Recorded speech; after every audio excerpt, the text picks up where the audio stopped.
Bonjour et bienvenue dans cette nouvelle vidéo tutoriel du fichier de gestion de classe EasyPeps. Alors aujourd'hui on va aborder en fait les premiers pas donc de l'acquisition du document à sa duplication, à la création avant la duplication d'un fichier de base où on va gérer les paramètres.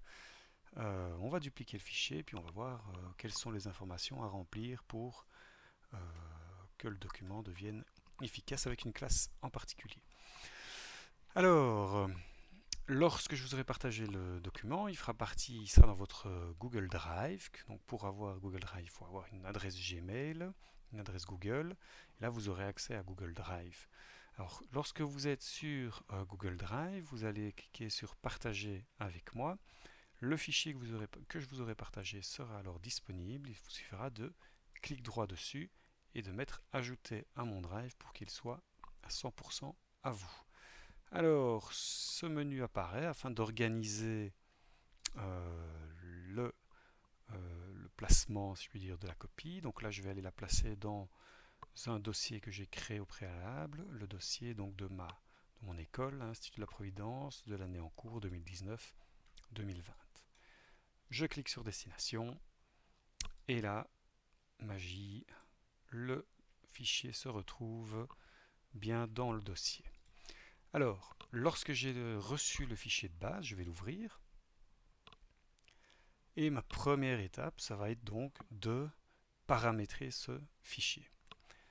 Alors, pour le paramétrage, je vous invite à aller regarder la vidéo qui concerne les paramètres. Nous passons de notre côté à l'étape suivante. Alors, l'étape suivante, elle n'est pas très compliquée. Il va falloir en fait dupliquer un nombre de fois ce fichier en fonction du nombre de classes que vous avez. Donc pour ça, je vais créer une copie. D'abord, clic droit sur le document, sur le fichier. Je vais cliquer droit sur créer une copie et la copie va se créer. Alors, vous le répéterez un nombre de fois en fonction du nombre de classes, comme je l'ai dit. Ici, je ne vais le faire qu'une fois.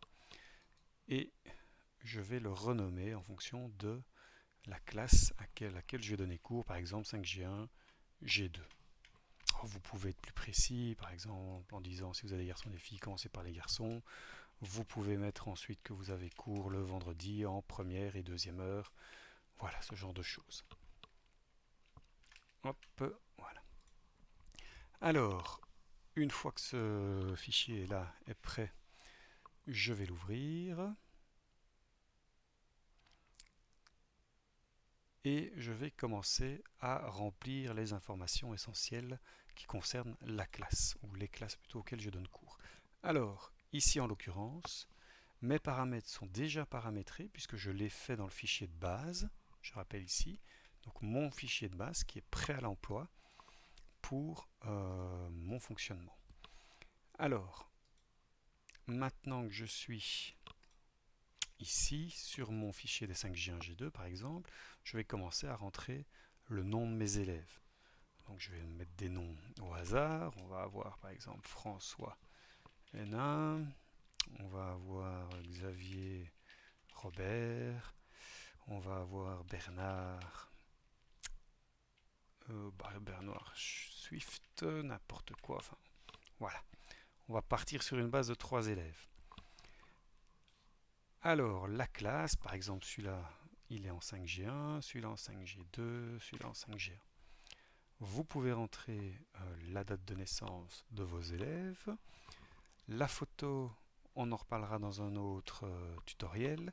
La date de naissance, vous la demandez, vous l'avez en accès sur vos listes. Vous aurez donc automatiquement l'âge en fonction de la date ici présente. Et voilà.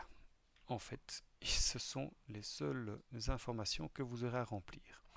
Vous remarquerez ici donc que ces informations vont se retrouver ailleurs. Donc vous allez avoir le nom de vos élèves qui vont se retrouver dans chacune des pages où ils seront utilisés. Bon, VMA, c'est pas encore disponible. Évaluation multiple, ils seront également présents. Voilà. Dans le cas où, par exemple, vous auriez manqué, par exemple, Stéphane André, hop, il est lui en 5G2, et vous avez votre élève en fait qui n'est pas dans l'ordre alphabétique. Donc, ça peut être le cas avec l'arrivée d'un nouvel élève en cours d'année.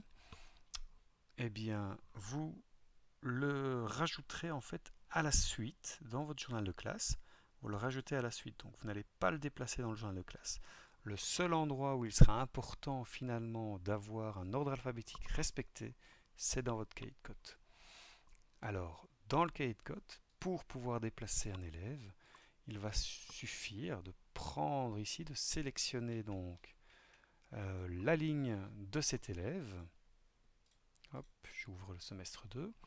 Donc je vais sélectionner la ligne de cet élève. Vous voyez la petite main qui apparaît. Je vais agripper sa ligne en cliquant gauche. Et là, je vais déplacer la ligne de l'élève à l'endroit où j'ai envie qu'il se trouve. Par exemple, ici, le cas de Steph André, il sera premier. Alors, vous remarquez que les numéros ont changé. Pas de panique, il suffit d'écrire le 1 et le 2. Et ensuite, vous voyez, en sélectionnant les deux cases ici, je vais les étirer jusqu'en bas. Hop, et tout sera remis dans l'ordre. Alors, pourquoi est-il important d'avoir l'ordre alphabétique dans les bulletins? Bien, tout simplement afin de pouvoir effectuer du copier-coller au moment au moment où vous devrez remplir tout simplement vos bulletins informatisés. Le journal de classe, il n'est pas nécessaire donc de le mettre dans l'ordre. Pourquoi? Parce que si vous commencez à mettre dans l'ordre dans le journal de classe, vous devrez également le refaire dans le fichier VMA si vous l'utilisez, dans le fichier évaluation multiple. Et c'est une perte de temps. Donc autant avoir l'ordre respectif, je veux dire officiel, uniquement dans votre cahier de code automatisé.